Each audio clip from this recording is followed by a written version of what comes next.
She feared his shadow, but soon found comfort beside the weary warrior. The Guardian's Vigil.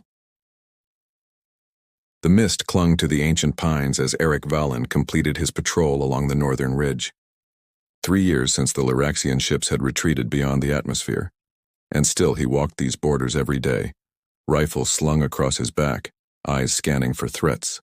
Haven City glowed faintly in the valley below, its dome shield shimmering with the last functioning technology salvaged from before the invasion. Eric paused, removing his worn filtration mask to breathe the dawn air.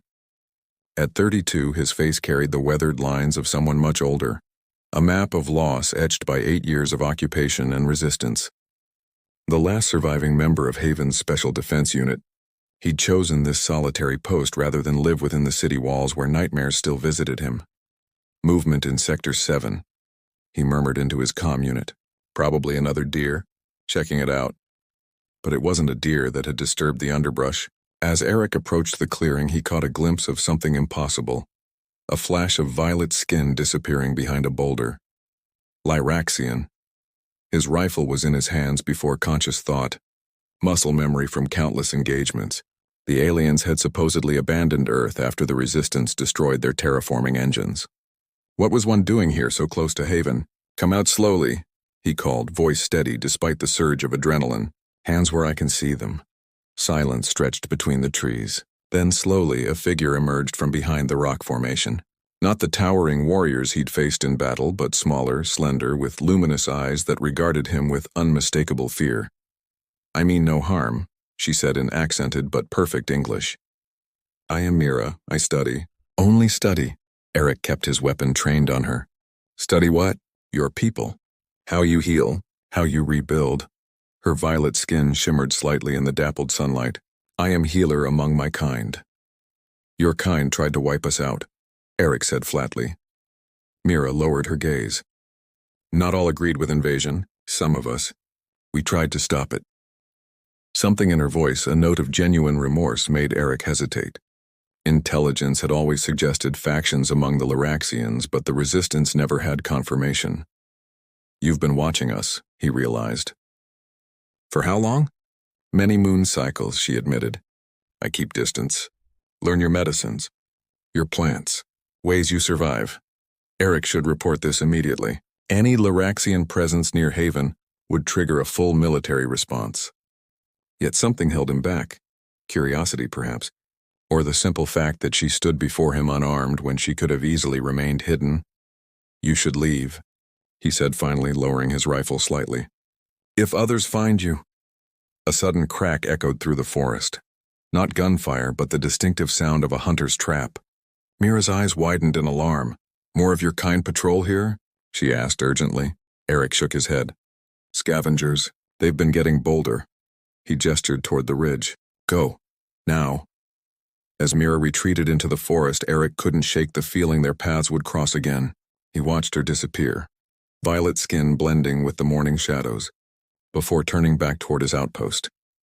What he didn't know was that she was watching him too, fascinated by this solitary human who had chosen mercy over hatred, wounded trust. 3 days later, Eric's patrol took him deeper into the northern forests where scavenger activity had been reported. The autumn rain fell in relentless sheets, turning the forest floor treacherous and visibility poor. Perfect conditions for an ambush. The attack came without warning, 3 figures in patchwork armor emerging from the mist. Eric managed to drop one with his rifle before the second caught him with a glancing blow from an electrified baton. Pain lanced through his side as he stumbled backward, drawing his combat knife just in time to deflect a second strike. Haven City Patrol, he growled through clenched teeth. Back off now and you walk away. The scavengers only laughed, desperate hunger in their eyes. Not just raiders then, but exiles. Humans banished from settlements for violent crimes. The kind who'd kill for a week's rations and a working weapon. Eric fought with the precision of his training, but the mud beneath his feet gave way. He went down hard, feeling the sickening crunch of ribs cracking upon impact. The larger scavenger raised a jagged blade, triumph in his eyes, then suddenly jerked backward with a surprised gasp. A dart protruded from his neck, his companion falling similarly seconds later. Through pain-blurred vision, Eric saw a violet figure approaching cautiously, Can you walk? Mira asked, her voice tight with urgency. More will come. They travel in packs. Eric tried to stand but collapsed, blood seeping through his jacket where a blade had found its mark. Why help me? He managed. Questions later, she replied, slinging his arm around her shoulders. Now we move. The journey to Mira's hidden shelter was a haze of pain and stumbling progress. Nestled within a cave system half a mile from his patrol route, her sanctuary was surprisingly well equipped, a blend of salvaged human technology and strange Lyraxian implements.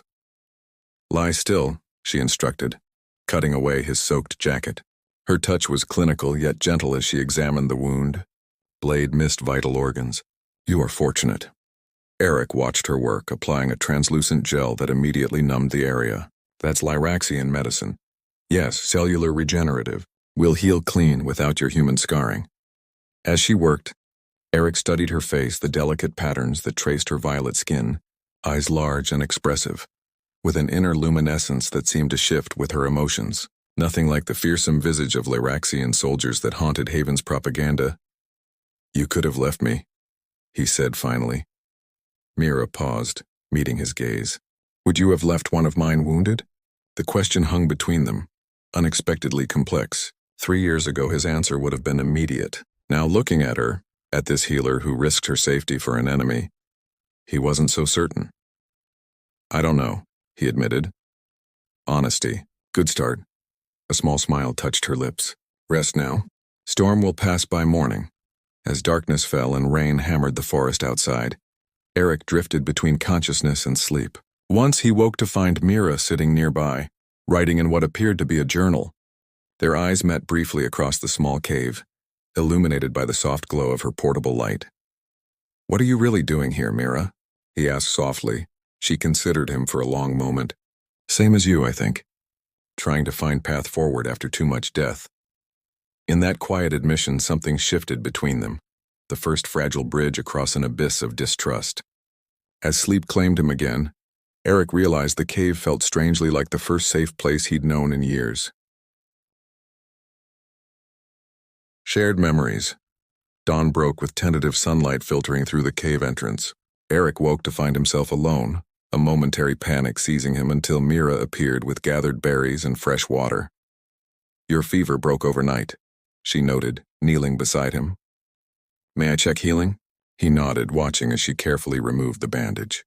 Where yesterday had been an angry wound, today showed only a tender pink line. Eric stared in disbelief. Impossible.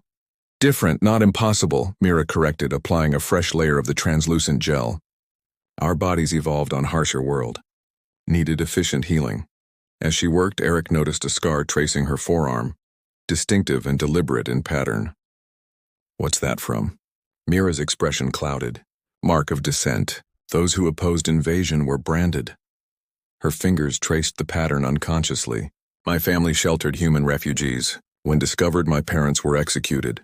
I escaped with medical unit. The revelation settled heavily between them. Eric had never considered that the Lyraxian society might have its own resistors, its own victims. I lost my sister during the first wave, he offered after a silence. She was a doctor at Central Hospital when they bombed it. I am sorry, Mira said softly. Many mistakes were made by my people. War begun by leaders drunk on conquest, not by healers or teachers. Throughout the day, as Eric regained strength, they shared more stories. Careful at first, then with growing openness. He described Haven City's struggle to maintain technology, while Mira explained her years studying Earth's ecosystems. With each exchange, the invisible barrier between them thinned. By evening, Eric found himself smiling at Mira's puzzled reaction to a human idiom he'd used. Her laughter, melodic and bright, caught him off guard, stirring something long dormant. You should rest again, she said, noticing his fatigue. Tomorrow you will be strong enough to return. And you? Eric asked. Will you stay in these woods forever? Watching us from a distance? Mira looked away. I have no other place. There are good people in Haven, he said cautiously. Not everyone wants eternal war. Would they see person or only purple skin of enemy? She asked, a vulnerability in her question that made his chest tighten. Without thinking, Eric reached for her hand, her skin cool and smooth against his calloused palm. I see you, Mira. The touch lingered between them, neither pulling away. In the soft glow of evening light, her eyes met his with a questioning hope that mirrored his own confusion. Something was happening between them, something neither had anticipated. "I should check perimeter," she said finally, her voice slightly unsteady as she rose. Watching her go, Eric wondered what tomorrow would bring. For the first time in years, he found himself looking forward to finding out. The Haven's Edge. The abandoned outpost stood on the boundary between Haven's territory and the unclaimed wilderness, a concrete reminder of the war's early days. Eric had suggested it as a meeting place after his return to duty, somewhere neither would be at risk of discovery.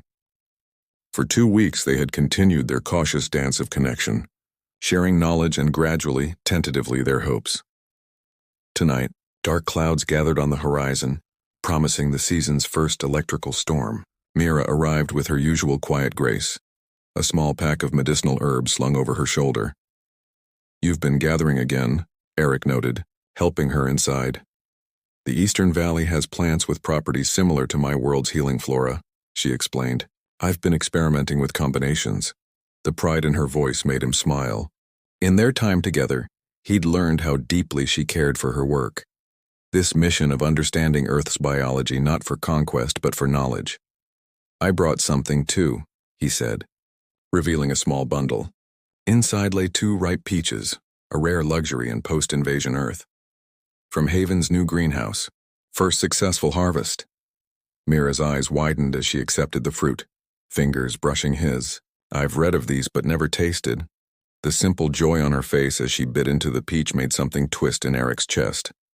Her delight in Earth's small wonders constantly reminded him of what he'd stopped seeing in his years of grief and warfare. Outside, the storm broke with spectacular fury, lighting arcing across the sky. They sat together near the outpost's single window, watching nature's display. "On my world, we have no such storms," Mira said softly. "Our skies are always calm, always the same violet hue. Earth's wildness, it frightens and fascinates us." "Is that why your leaders wanted it? Because it's different?" She considered this. "Partly. Our home is dying, resources depleted by generations of excess. Some believed Earth could be transformed to save us. Others, like my family, argued for cooperation instead of conquest." The wind howled outside, rattling the outpost's metal shutters. Without thinking, Eric reached for her hand in the darkness. This time, neither pulled away. "What happens when your people return?" he asked, voicing the fear that had grown alongside their connection. "They may not," she replied. "The defeat here cost too many lives. But if they do," her fingers tightened around his, "I would stand with Earth, with you." The admission hung in the air between them, heavy with meaning. Eric turned to face her, their proximity suddenly electric. "Mira, Words failing him, he instead lifted his hand to her face, tracing the luminescent markings along her cheekbone. Her skin glowed faintly at his touch, responding to emotion in ways human skin could not. She leaned into his palm, eyes closing. "This is not what either of us expected," she whispered. "No," he agreed, "but it's real."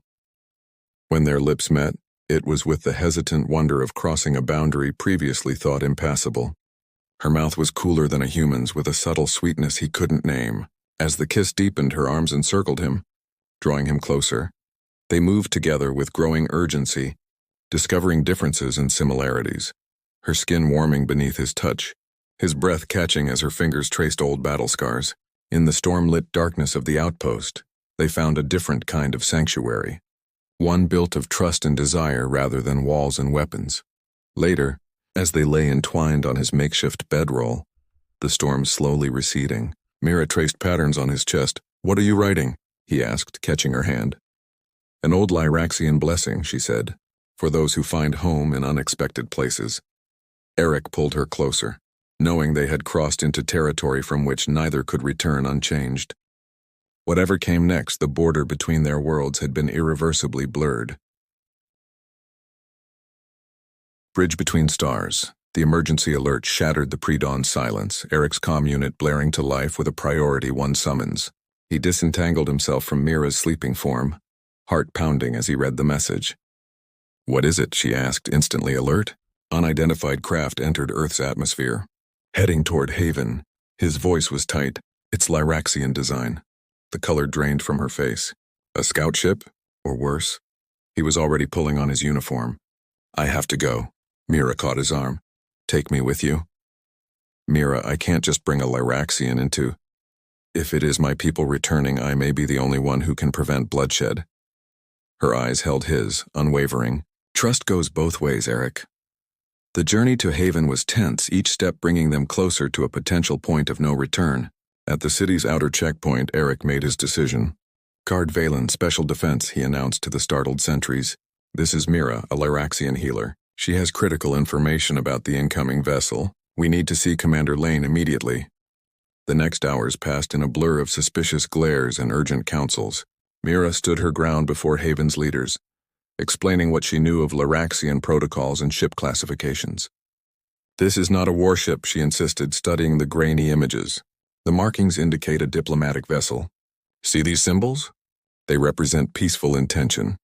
Commander Lane, a hard-eyed veteran of the worst battles, regarded her skeptically. And we should trust you because I've been here for over a year studying your world, and I could have sabotaged your defenses 100 times over if that was my intent. Mira replied evenly. Because I believe our peoples have a future beyond war. Her gaze met Eric's across the room, a moment of silent support that didn't go unnoticed by the others present. Guard Valen seems to share your optimism, Lane observed dryly. How long has this arrangement existed? Long enough for me to know she speaks the truth, Eric answered, standing taller. Commander, I've spent 3 years patrolling our borders against threats. I wouldn't bring her here if I wasn't certain. As the ship drew nearer, tension in Haven reached fever pitch. Citizens gathered in anxious clusters, memories of invasion still raw. When the craft finally descended to the designated landing area outside the city, Mira and Eric stood with the welcoming committee, a mix of military personnel and city officials. The ship's doors opened to reveal 3 Lyraxians, their ceremonial attire marking them as representatives of the conclave, the governing body Mira had told Eric about. Their surprise at seeing one of their own among the humans was evident. Mira, daughter of Telon, the lead diplomat addressed her in their native tongue. Your survival brings joy, but your presence here requires explanation. She stepped forward, head high. I stand as living proof that cooperation between our peoples is possible. The war was a mistake born of fear and greed. As the diplomatic exchange unfolded, translators working furiously, Eric watched Mira with undisguised pride. She spoke with passion of what she had learned, not just of Earth's biology, but of its people's resilience and capacity for forgiveness. We come seeking dialogue, not territory, the Lyraxian ambassador finally stated to the assembled humans. Our world faces extinction within a generation.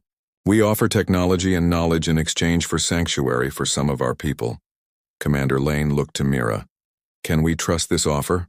Trust must be built, she replied, reaching for Eric's hand in full view of both delegations.